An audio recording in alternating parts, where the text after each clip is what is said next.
All right. Give it a couple of minutes or two to see if anybody actually hops on for this, what could be fairly dry, considered dry, boring talk about rules. But we'll see how it goes.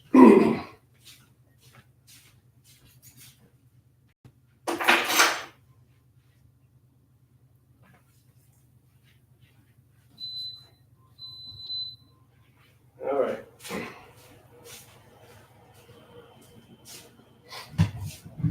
Get this guy here.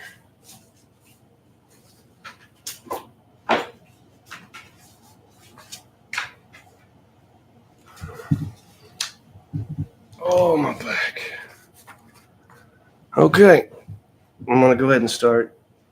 Again, these are, and I think I've thrown away every cover I have. I used to have 15,000 of them, but these are the Corsican Ogre rules for the Commands and Colors Napoleonics. This is probably my 30th attempt at something by way of modifying the core Commands and Colors Napoleonic system.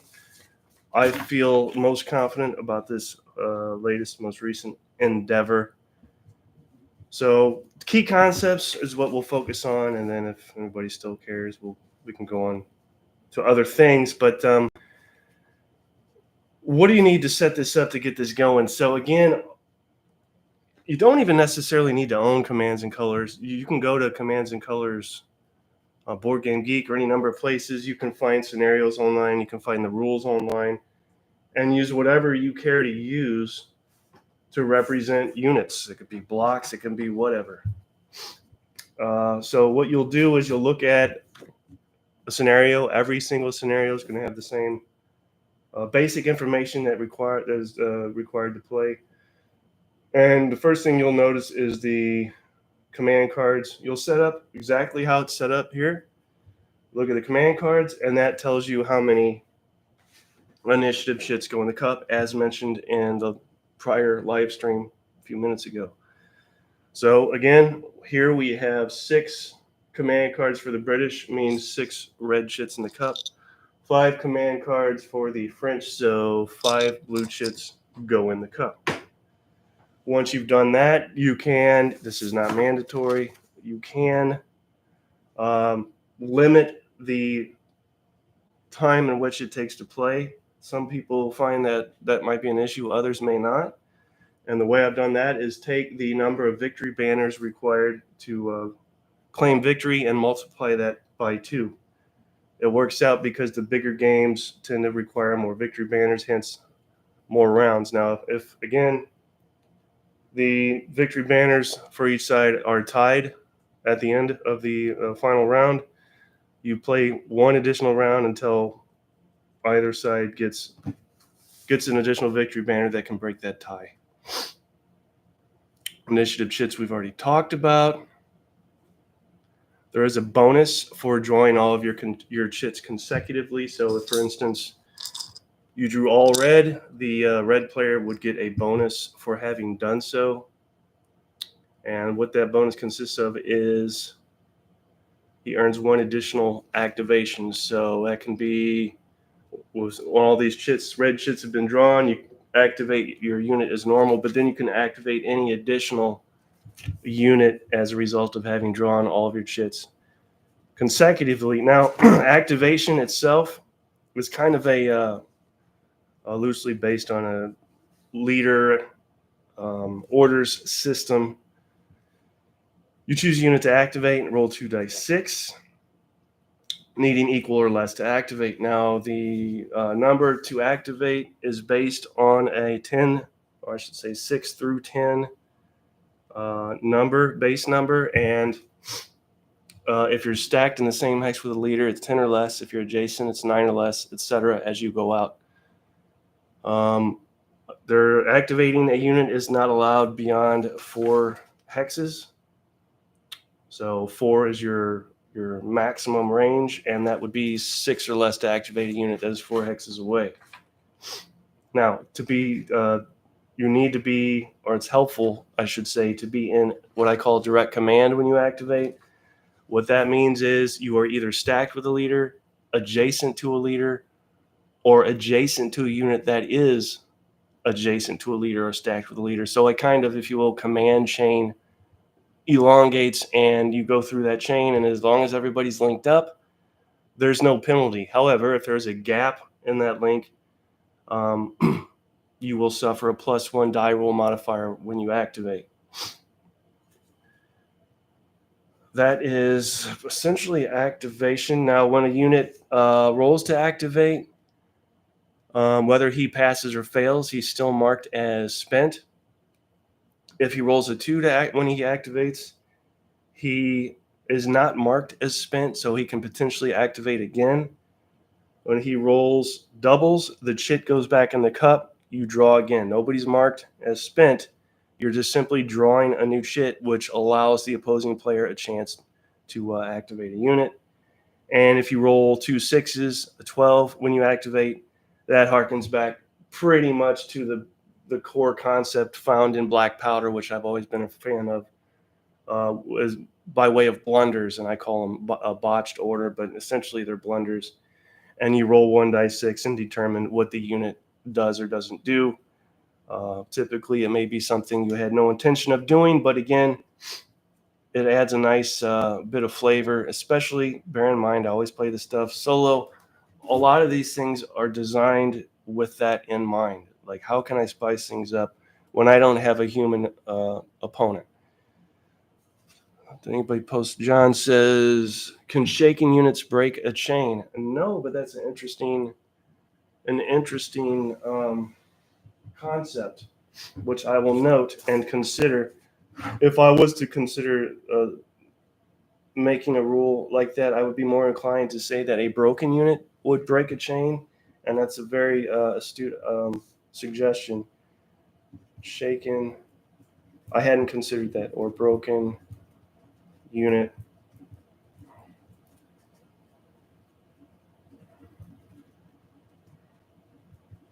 That is, I appreciate that. That's very observant.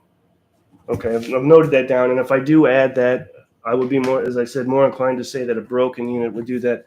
How does a unit become broken? There's no combat result as such that breaks a unit, but a shaking unit that is shaken again can become broken.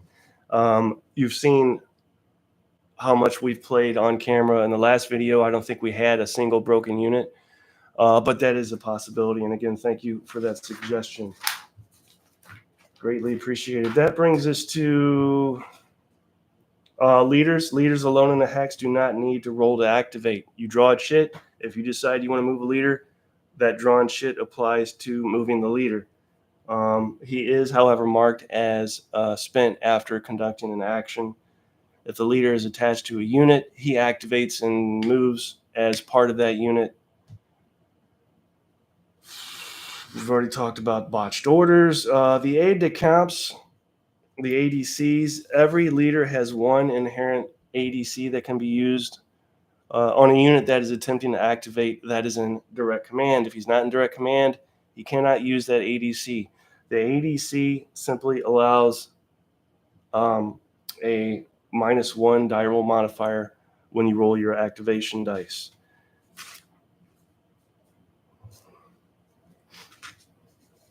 A little bit different way with dealing with leaders and leader casualties than the core rules. Here we have, if a leader, if you do roll 2 6s and a leader becomes a casualty, you roll again to determine if the leader remains on board or is pulled off the board, and then for how long. So at the beginning of each round, you'll roll to decide if the leader can come back or not at the beginning of each round.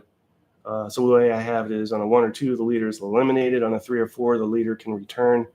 And on a 5 or 6, the leader remains off board for another round. Facing is in here. That is another thing that's not really mandatory to how this supplementary system works. It's in here because I feel like it's a realism thing that needs to be there if so desired. It's there if you want it, but not essential to the healthy functioning of the system as such.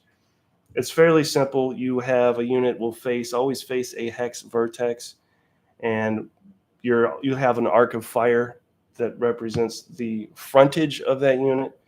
If somebody is outside of that frontage, you need to change facing to face them. Um, and now allowing that also allows for flank attacks. Flank attack can give you +1 die in combat. And changing facing, if you stay in a hex and don't move, it costs 1 move to change facing. Or you can freely change facing if you leave a hex and enter a new hex before and after the move. You can freely change facing. Artillery ammunition is in here. I've used this for a long time. It's nothing new to me. At the beginning of the game, you get some 6-sided dice.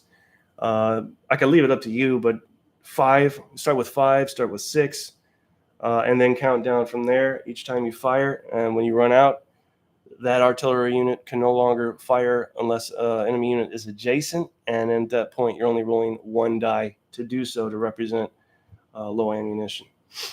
Forming square is tweaked a little bit simply because of how the activation system works.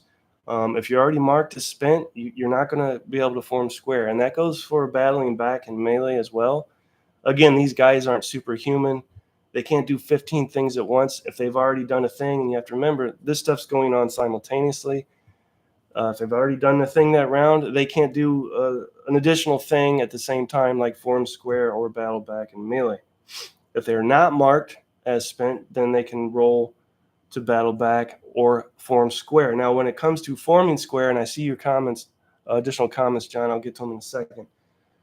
When it comes to forming square, there are it's a simple activation check, but it's modified according to how far away the cavalry unit begins its charge. So if it starts 3 hexes away, you'll roll your activation, but there's a +1 modifier. And so again, the closer the cavalry begins its charge, the greater the modifier. So 2 hexes away, there's a +2 die roll modifier.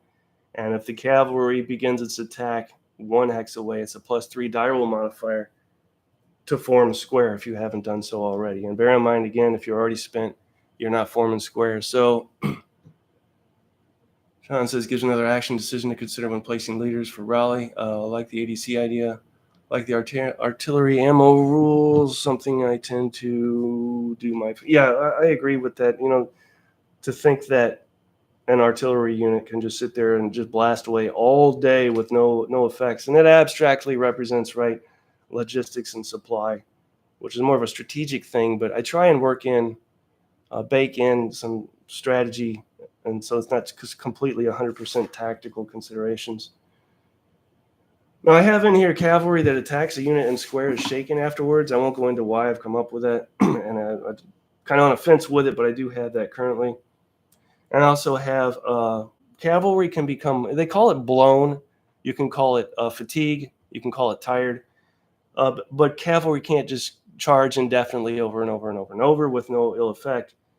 So after a charge, I do have what I call a blown cavalry rule. To recover from being blown after a charge, you will need to activate and simply, sounds weird, but activate and do nothing to recover from being blown and then be allowed to charge again. Now, there's a bit of a discrepancy here, a wrinkle, if you will. So then there are a couple of these that need to be ironed out. So if a cavalry unit is already adjacent to an enemy unit, is that still considered charging? These are the things that I wrestle with in my mind by way of making them sound logical on paper. But there's that. A number of things that are in the core Commands and Colors Napoleonics rules I didn't touch, but because of the way the system works that I've created, it forces some of these basic things to change. And I address that with, what is this? I address that, with screens popping up on my screen. I address that in the rules. So like cavalry, tire, and reform, taking ground, cavalry, breakthrough, and bonus attacks, combined arms. All of these things are still in here, and they're relatively unchanged, but they are indirectly changed by how the system works, and I cover that. Melee, I've already said that if you're spent, you're not battling back in melee. And then as far as bolstering your morale with these ignoring flags, you can only ever ignore a maximum of 2 flags. So if you are stacked with a leader and you have 2 or more units supporting you, and you are a unit that can ignore 2 flags, you're not going to ignore 4 flags total. You're going to ignore a maximum of 2 of them. That's all the case all the time, always. The morale checks I talked about already, but essentially, if you are forced to retreat, you're going to have a morale check. Now, you're going to have times where flags are rolled, but again, you can ignore them. You don't do morale checks if they're ignored. You only do morale checks if you physically retreat. There are modifiers for that. The base number of dice you will roll for a morale check consists of how many units or how many blocks are in your unit. If the unit's full strength, you're going to get a +1 d6 to roll. If you have an attached leader, there's another +1 d6. If you are elite, and I simply use the word elite to represent units that can inherently ignore 1 or 2 flags. So your guard units, for instance, are considered elite. You work those modifiers in. If you're militia, you're going to subtract a die, and then you'll roll the dice. And if any of the dice have a 5, you've passed your rally check. If you do not roll any 5s, the unit becomes shaken. If a shaken unit becomes shaken again, at that point, they become broken. Now, the ill effects of being shaken and broken really only consist of your activation. So there's a +1 die roll modifier to activate if you're shaken, and a +2 die roll modifier to activate if you're broken.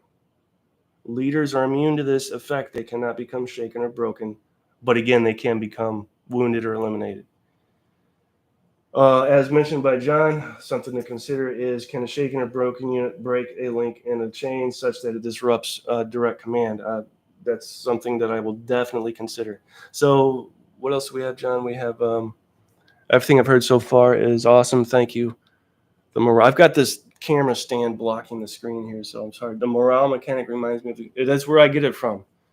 I ripped it off from Commands and Colors Tricorn. Now, I had originally worked in what I called a shaken die. It was a different colored die.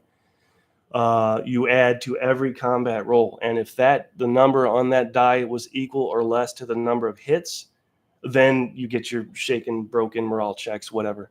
But I really liked the way Tricorn handled it, and that keeps more in theme with how the game operates overall, with your buckets of dice kind of mechanic. So that's another reason why I opted for the tricorn rally thing.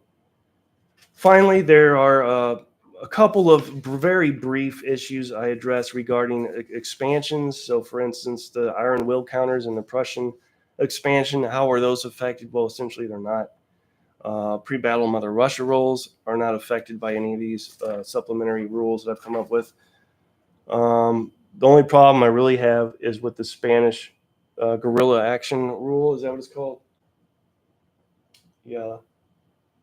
I don't like it. I don't know how to fix it or change it. So currently I ignore it, but that's not the best way to deal with it. So there's that. I've got some designer's notes in here that describe what was going through my head while concocting a lot of this stuff to help explain it, make it perhaps make more sense. And then I did finally come up with a quick reference sheet, as already mentioned. And I swear to you, I know I've said this, but I will post this stuff as a PDF. Everything's backwards. As a PDF for you guys to peruse. I'll make an effort to do that within the next day or two, because while I'm out of town, I won't be working on these. And I've reached the point where the amount of changes that take place are so minimal. There's no reason they can't be posted now. And then say a month or 2 or 3 from now, post a new updated version, instead of just never posting them and changing 1 or 2 really minor things. So I think that's about it. The only other thing I wanted to talk briefly about was the, and I didn't print out a recent version of it to have, but the solo bot, which is you could still use, and I highly recommend you still use this, what I call Corsican Ogre variant rules with it. But this is a more hardcore, conventional, very specific bot that you could use to run an opponent for a solo play. So I look at the very first scenario, Rollica, the French first position, and it would play again. I haven't tried this, but it would play perfectly for having an AI opponent, because as the French, you can just sit back and try and hold off the British and the Portuguese as they come at you. Now, what I've done with that is here I've continued to keep the left, center, and right. So in basic Corsican Ogre, we don't use the cards.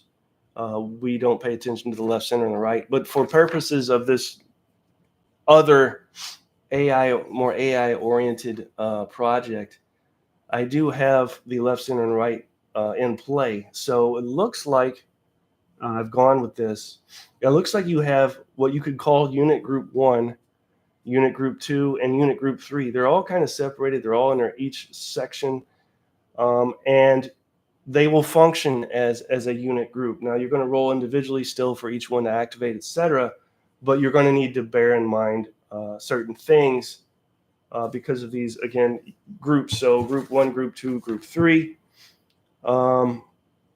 They will enter the map off map. You won't start the scenario set up like this. They're going to enter off map, whichever section, and it's randomly determined whichever section a unit from a group enters, that is where the remainder of the group will enter. Now, that can vary as you play. So, for instance, once everybody is on map, if you have all three groups that have entered on this section, you're going to roll some dice and decide at the beginning of each round if they stay in that section or if they head towards another section. Now, here's where the victory conditions work perfectly for this idea. You have a British victory objective hex here and here, so on either flank. So again, that will help determine an orientation or direction that a group takes. So if we have all three groups enter here, at some point they may, based on, again, dice rolls, one or two may split off and head to the other objective, or one may head to the center, and you could argue that that would be as a kind of supportive role for either flank, but that's in there as well.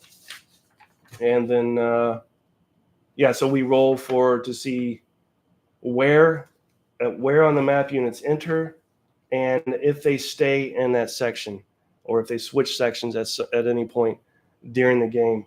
I have a posture in here of aggressive for the British, which essentially means the units will prioritize movement over all else, trying to reach those two objectives on the French baseline, etc. And then we have a movement priority list based on certain conditions that, again, are subject to change as the game plays out.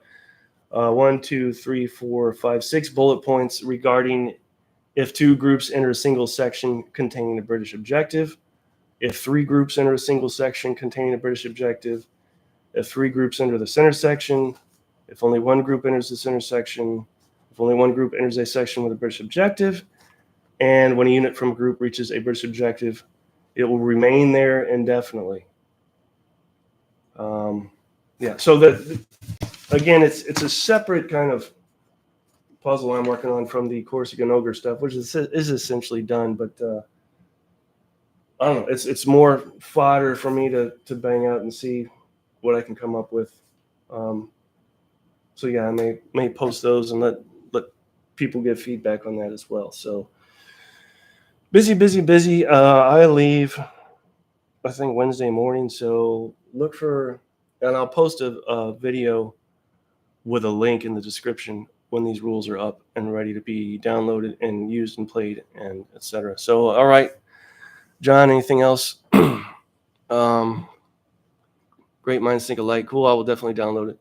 Posted. Looking forward to seeing it. Okay. All right. That's it, guys. If there's no more questions or anything else, that's your overview of the Corsican Ogre rules variant for Commands and Colors Napoleonics in a brief a forward look into a potential secondary project regarding a full-blown AI bot system for certain scenarios that lend themselves to being tweaked as such. So, all right, take care, guys, and playoff hockey, man. Nothing better. Go hockey. My team's out, but go hockey. Just love it. All right, bye bye.